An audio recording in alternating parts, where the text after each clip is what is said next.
నమస్తే, welcome to our channel. నేను రవీంద్రబాబు. రెండు తెలుగు రాష్ట్రాల్లో బాగా పేరున్నటువంటి ప్రముఖ ప్రవచనకర్త, అష్టావధాని పద్మశ్రీ గరికపాటి నరసింహారావు గారు ఈ మధ్య రాజమండ్రిలో పబ్లిక్లో ప్రస్తావించిన ప్రవచనాల సారాంశం రెండు తెలుగు రాష్ట్రాల్లో మంటలు లేపుతున్నటువంటి విమర్శలు తీవ్రంగా వస్తున్నాయి సోషల్ మీడియాలో. ఆయన మధ్యాహ్న భోజన పథకం గురించి ఘాటైన విమర్శలు చేశారు. పిల్లలకి పెట్టే మధ్యాహ్న భోజనంలో గుడ్డు గురించి తీవ్రమైన వ్యాఖ్యలు చేశారు. మరి ఆయన చేసిన వ్యాఖ్యలలో నిజమెంతుంది?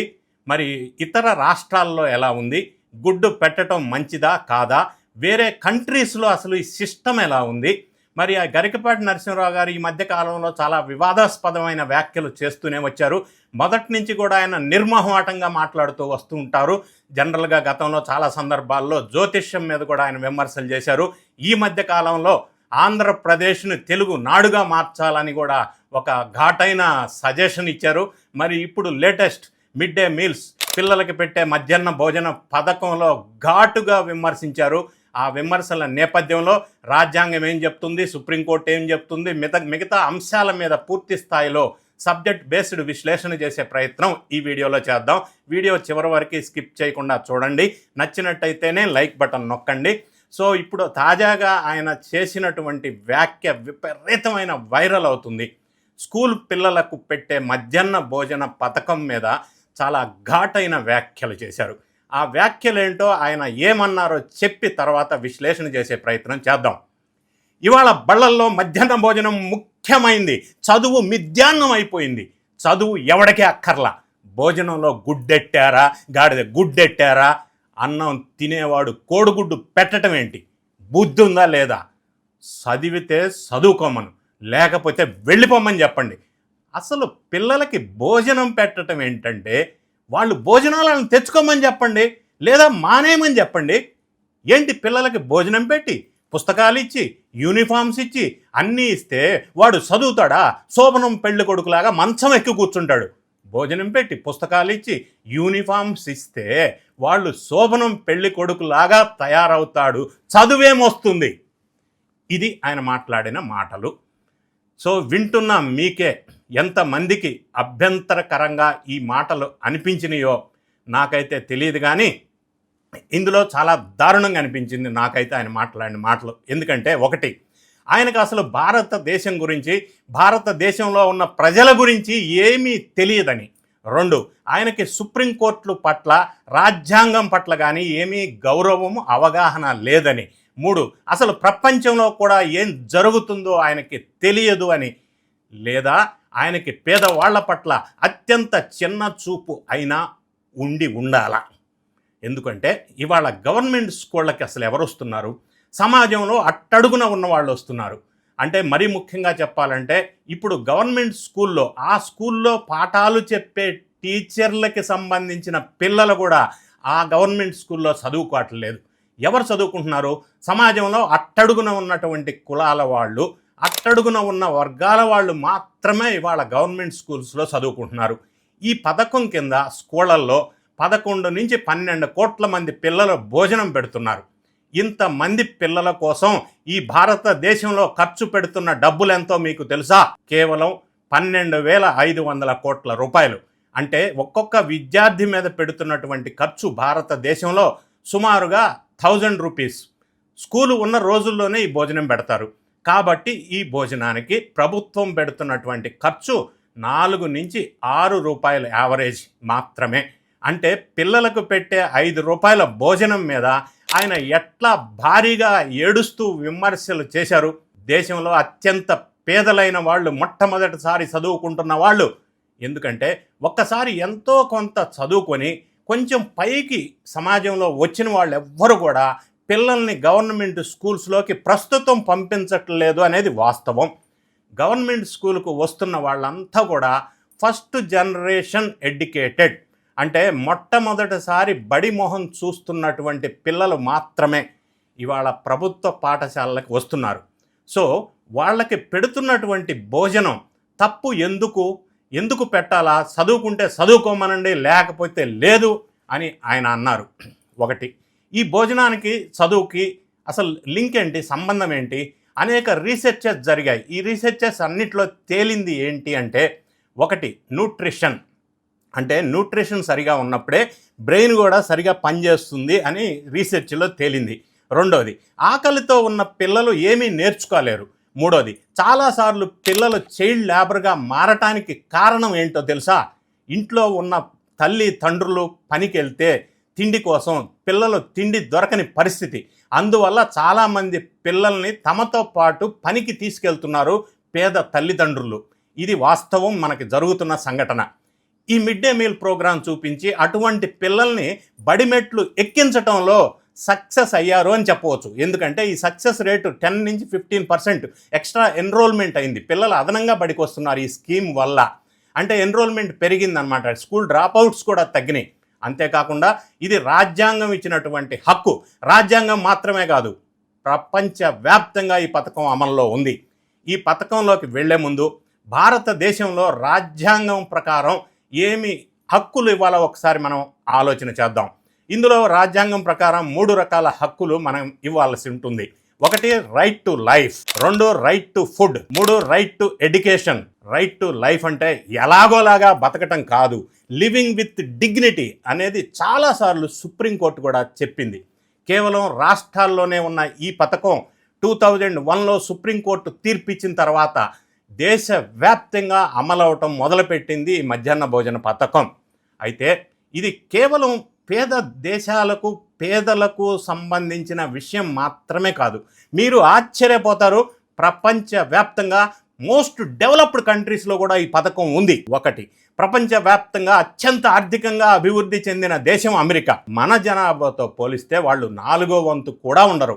కానీ ఆ దేశంలో 2 కోట్ల మంది పిల్లలు మధ్యాహ్న భోజన పథకంకి ఎలిజిబిలిటీ ఉంది. అక్కడ ఆ పథకం వాళ్ళు ఫ్రీగా ఇస్తున్నారు. మనలాగా కేవలం పేద పిల్లలు మాత్రమే కాదు ప్రభుత్వ బడులకు పోవటం అనేది ఉండదు. అక్కడ 90% పిల్లలు ప్రభుత్వం నడిపే బడుల్లోకే వెళతారు అమెరికాలో. సో రెండో పాయింట్, ఇంగ్లాండ్ మనం ఒకటిసారి చూసుకున్నట్టయితే ఇంగ్లాండ్లో 20 లక్షల మందికి మధ్యాహ్న భోజన పథకం అమల్లో ఉంది. ఇక మూడోది, జపాన్లో చూసినట్టయితే 90 లక్షల మందికి ఉంది మధ్యాహ్న భోజనం పథకం ఉంది, తక్కువ ధరకి భోజనం ఇస్తారు. ఇక నెక్స్ట్ సౌత్ కొరియా కూడా డెవలప్డ్ కంట్రీయే. సౌత్ కొరియా అది కూడా బాగా డెవలప్ అయినటువంటిది. అక్కడ కూడా ప్రతిరోజు 60 లక్షల మంది పిల్లలకి పూర్తిగా భోజనం మధ్యాహ్నం ఉచితంగా పెడతారు. నెక్స్ట్ మనకు తెలిసిన అభివృద్ధి చెందిన దేశం జపాన్. దాదాపుగా 1 కోటి మంది ఈ పథకాన్ని ఉపయోగించుకుంటున్నారు. కోర్స్ అక్కడ కూడా పే చేయగలిగిన వాళ్లకు చాలా చవకగా అందిస్తారు. దాదాపుగా అన్ని దేశాల్లో కూడా ఎడ్యుకేషన్ అనేది పూర్తిగా ప్రభుత్వం ఆధీనంలో ఉంది. 18 సంవత్సరాల వయసు వచ్చే వరకు పిల్లలందరికీ ఉచిత విద్యని ఆ దేశాల్లో అన్నిట్లో అమలు చేస్తున్నారు. అక్కడ ప్రైవేట్ సెక్టార్లో స్కూలింగ్ అనేది చాలా తక్కువ. సో పబ్లిక్ సెక్టార్లో ఉండే ఈ మధ్యాహ్న భోజన పథకం అనేది అన్ని డెవలప్డ్ కంట్రీలో కూడా పెడుతున్నారు. మన ఒక 2 తెలుగు రాష్ట్రాల్లోనే కాదు. వాళ్ళు మరి భోజనం తెచ్చుకోలేక కాదు కదా, తెచ్చుకోగలరు. అయినా కూడా ఎందుకు డెవలప్డ్ కంట్రీస్లో కూడా పెడుతున్నారు అంటే, ఒకటి, ఇంటి నుంచి వచ్చే భోజనం సరైన న్యూట్రిషన్ ఉండొచ్చు, ఉండకపోవచ్చు. కాబట్టి ఆ బ్యాలెన్స్డ్ భోజనం అనేది పిల్లలందరికీ ఒకే విధంగా తినటం చాలా ముఖ్యం అని నమ్మటం వల్ల, ఇంతకుముందు నేను చెప్పినట్టుగా nutrition leads to learning. Nutrition సరిగా ఉంటేనే పిల్లలు సరిగా నేర్చుకోగలుగుతారు, చదువుకోగలుగుతారు. సరైన న్యూట్రిషన్ ఉన్న ఒక వెల్ బ్యాలెన్స్డ్ మీల్ని అందరు పిల్లలకి ప్రతిరోజు ఒక్కసారైనా తినిపించాలనే లక్ష్యంతో అన్ని దేశాల్లో కూడా ఇక్కడ చదువుకుంటున్న పిల్లలకి మధ్యాహ్న భోజనం అందిస్తున్నారు. అంతేకాకుండా పిల్లలందరూ కలిసి ఒకే భోజనాన్ని ఒకేసారి చేయటం వల్ల అలా పిల్లల్లో ఉండే తమ భేదాలు చాలా తక్కువ అవుతాయి, ఈక్వల్గా ఉంటారు. డబ్బులు ఉన్నవాడు మంచి భోజనం, లేనివాడు కారం మెతుకులు, ఇలా భేదాలు లేకుండా ఉండటం, డిస్పారిటీ లేకుండా ఉండటం క్లాస్ రూమ్లో ఈ మధ్యాహ్న భోజనం వల్ల ఈ కాన్సెప్ట్ కూడా ఒకటి పిల్లలకి సమాజానికి ఉపయోగపడే విధంగా ఉంది. అందుకే యూనిఫామ్ కూడా అందుకే పెట్టారు పిల్లలందరికీ కూడా. ఒకేలాంటి బట్టలు వేసుకోవాలా, డబ్బులు ఉన్నాయి కాబట్టి కాస్ట్లీ బట్టలు, డబ్బులు లేని వాళ్ళకి తక్కువ క్వాలిటీ లేదా లో క్లాస్ బట్టలు, ఈ బట్టలు వేసుకునేటప్పుడు కూడా వాళ్ళల్లో భేద భావాలు ఉండకూడదని చెప్పేసి ఈ మధ్యాహ్న భోజన పథకం న్యూట్రిషన్ పాయింట్ ఆఫ్ వ్యూలో ఇది ఇంప్లిమెంటేషన్ చేయబడింది. దీనివల్ల ఎక్కువ మంది పిల్లలు తమ భేద భావాలు లేకుండా తగ్గించటానికి, అందరూ సమానమైన ఒక భావం తీసుకురావటానికి ఇది ఒక ఉపకరించే కార్యక్రమంగా మనం చెప్పవచ్చు. అందుకే అన్ని రాష్ట్రాల్లోనూ అన్ని డెవలప్డ్ దేశాల్లోనూ దీన్ని ఉపయోగిస్తున్నారు. ఇంకొక విషయం ఏంటంటే, ఈ భోజనాన్ని వండటానికి స్థానిక మహిళా స్వయం సహాయక సంఘాలు అంటే సెల్ఫ్ హెల్ప్ గ్రూప్స్ భాగస్వాముల్ని చేయటం వల్ల వేలాది మంది గ్రామీణ మహిళలు దీని ద్వారా ఉపాధి లభించి తద్వారా అటు పిల్లల ఆకలి తీరుస్తూనే ఇటు మహిళా సాధికారతకు కూడా ఈ పథకం ఉపయోగపడుతుంది అనేది వాస్తవం. ఇంకొక అభ్యంతరం ఏంటంటే, అసలు భోజనంలో గుడ్డు పెట్టడమే తప్పు అంటున్నారు ఆయన. పిల్లలు గుడ్డు తినకూడదా? నిజానికి కోడిగుడ్డు అనేది ప్రకృతి మానవుడికి ఇచ్చినటువంటి ఒక వరం కాదా? ఎందుకంటే ప్రతి కోడిగుడ్లో 6 గ్రాముల ప్రోటీన్తో పాటుగా iron, zinc, vitamin D, vitamin B12తో పాటుగా అనేక విటమిన్స్ ఇందులో ఉంటాయి. అందులో లేని ఒకే ఒక్క విటమిన్ సి. నిజానికి ఎదిగే వయసులో ప్రతిరోజు కోడిగుడ్డు తినటం కూడా చాలా అవసరం అని చెప్పి రీసెర్చ్ చెప్తా ఉంది. అందుకే గవర్నమెంటు 4 నుంచి 6 రూపాయల బడ్జెట్తో రోజు గుడ్డు ఇవ్వటం సాధ్యం కాదు కదా. అందుకే ప్రస్తుతానికి వారానికి 2 లేదా 3 రోజులు మాత్రమే కోడిగుడ్డు పిల్లలకి సప్లై చేస్తున్నారు. న్యాయంగా అయితే ప్రతిరోజు గుడ్డు ఇస్తే పిల్లలకు ఎంతో కొంత పౌషక ఆహారం లభిస్తుంది. అప్పుడు భారతదేశం కూడా హంగర్ ఇండెక్స్లో కొంచెమైనా పైకి వెళ్ళే అవకాశం ఉంది. ప్రస్తుతం భారతదేశం హంగర్ ఇండెక్స్లో 111వ స్థానం ఉంది. ప్రతిసారి ఎందుకు భారతదేశం హంగర్ ఇండెక్స్లో కింద ఉంటుంది అంటే, అందుకే పిల్లలు సరైన పోషకాహారం తినటం లేదు. అంటే మాల్ న్యూట్రిషన్ అనేది విపరీతంగా ఉంది. ఇంకొక అంశం చూసినట్టయితే, గవర్నమెంట్ స్కూళ్ళకి డాక్టర్స్ వెళ్ళి టెస్ట్ చేసినప్పుడు దాదాపుగా 50% స్కూల్ పిల్లల్లో రక్తహీనత ఉంటుంది. అంటే వాళ్లకు అందవలసిన ఐరన్, కాల్షియం, మిగతా పోషకాలు వాళ్ళకి అందటం లేదు. ఈ పిల్లలకి గుడ్డు మీద పడి ఇటువంటి పెద్దలు ఏడుస్తున్నారే, వీళ్ళు ఎందుకు ఈ విధంగా విమర్శలు చేస్తున్నారు? కారం మెతుకులు తినే కుటుంబాలలో ఉన్నటువంటి పిల్లలకి గుడ్డు ఇవ్వకూడదంట. ఎందుకు అంటే, గరికపాటి నరసింహారావు గారు వెజిటేరియన్ కాబట్టి అందరూ వెజిటేరియన్స్గా ఉండాలా? ఆయన గుడ్డు తినరు కాబట్టి గుడ్డు ఇవ్వకూడదా? మరి ఆ విధంగా చూసినట్టయితే 80 మంది నాన్ వెజిటేరియన్స్ ఈ దేశంలో పిల్లలకి గుడ్డు తినే పరిస్థితి ఉంది. ఆయన ఆలోచన అనేది సంకుచితంగా ఉంది అని నాకు అనిపిస్తూ ఉంది. అసలు ఇవాళ గవర్నమెంట్ స్కూల్కి వెళ్ళే వాళ్ళందరూ కూడా గుడ్డు తినేవాళ్లే, తినని వాళ్ళు కాదు. అంటే మరి వాళ్ళకి గుడ్డు ఇవ్వద్దు అని అంటే దాన్ని ఏ విధంగా చూడాలా? ఇంకొక అంశం ఏంటంటే, ఈ గుడ్డు వెనక నాకు 2 రాజకీయ కారణాలు ఉన్నాయని డౌట్ వస్తూ ఉంది. ఒకటి, ఇప్పుడు చాలా రాష్ట్రాల్లో అక్షయ పాత్ర ఫౌండేషన్ స్కూల్స్ పిల్లలకు మధ్యాహ్న భోజనం వండి పెడతా ఉంది. వాళ్ళు ఇప్పటికే ఉల్లిగడ్డ, ఎల్లిపాయ లాంటివి ఏమీ లేకుండా ఈ పిల్లలకి మధ్యాహ్న భోజనంలో వంటలు వండి పెడుతున్నారు. గుడ్డు ఉండటం వాళ్ళకి ఎంత మాత్రం ఇష్టం లేదు, ఉండదు. బహుశా వాళ్ళ కోసం ఈయన నెత్తిని వేసుకున్నాడా? గుడ్డు ఎందుకు ఇవ్వాలా, గాడిద గుడ్డు ఇవ్వకూడదని అంటున్నాడా? మొత్తం కాంట్రాక్ట్ వాళ్ళకే వస్తుందని ఆ ఉద్దేశంతో ఈయన ఏమన్నా మాట్లాడారా? 2 తెలుగు రాష్ట్రాల్లో నాన్ వెజిటేరియన్ తినటం అనేది చాలా ఎక్కువ. మరీ ముఖ్యంగా తెలంగాణలో అంటే 90% నాన్ వెజిటేరియన్ తినే పిల్లలు కానీ పెద్దలు కానీ ఉన్నారు. అదే గవర్నమెంట్ స్కూల్కి వస్తున్న చోట పిల్లలకి గుడ్డు ఇవ్వద్దు అంటే, మరి పేద పిల్లలు ఉండటం వల్ల వాళ్ళకి గుడ్డు పెట్టడం వల్ల ఈ శత్రుపూరితమైన ఒక దృష్టి ఈ పెద్ద మనిషికి ఏమన్నా ఉందా అని అనిపిస్తూ ఉంది. గరికపాటి నరసింహారావు గారు అనేక సార్లు ఉచితాల గురించి చాలా ఘాటైన విమర్శలు చేశారు, మనం విన్నాం. ఇప్పుడు ఇంకా నాకు వచ్చిన ఇంకొక అనుమానం కోణం ఏంటంటే, ప్రభుత్వం నిజంగానే ఈ పథకాన్ని ఎత్తివేయదలుచుకొని ఇటువంటి పెద్ద మనుషుల్ని కొంతమంది ఉప్పు అందించి వాళ్లతో ఈ పథకం మీద వ్యతిరేకంగా మాట్లాడిస్తుందా అన్న అనుమానం కూడా వస్తుంది. ఎందుకంటే ప్రభుత్వం ఏదైనా ఒక డెసిషన్ తీసుకునే ముందు దానికి సంబంధించిన చర్చను ప్రజల్లోకి ఇట్లా లీక్స్ పంపిస్తూ ఉంటుంది.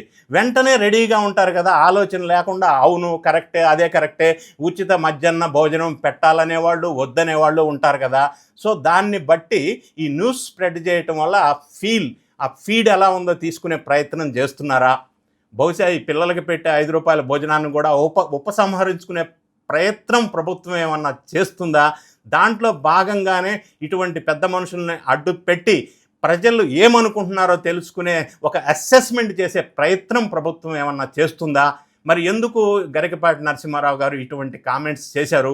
ఈ కామెంట్స్ వల్ల సమాజంలో అన్ని వర్గాల దగ్గర నుంచి, అది స్టూడెంట్స్ కానీ, పిల్లలు కానీ, పిల్లల తల్లిదండ్రులు కానీ, ఇంటలెక్చువల్స్ కానీ, రకరకాల వర్గాల నుంచి ఆయన మీద తీవ్రమైన వ్యతిరేకత వస్తుంది.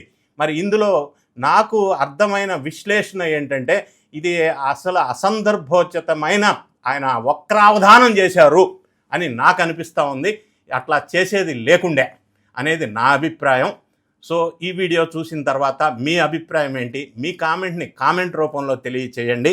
నచ్చితే లైక్ చేయండి, మీ ఫ్రెండ్స్కి షేర్ చేయండి, ఎక్కువ మందికి ఈ వీడియో వెళ్ళేటట్టుగా మీరు కూడా సహకరించండి. Thank you so much for watching.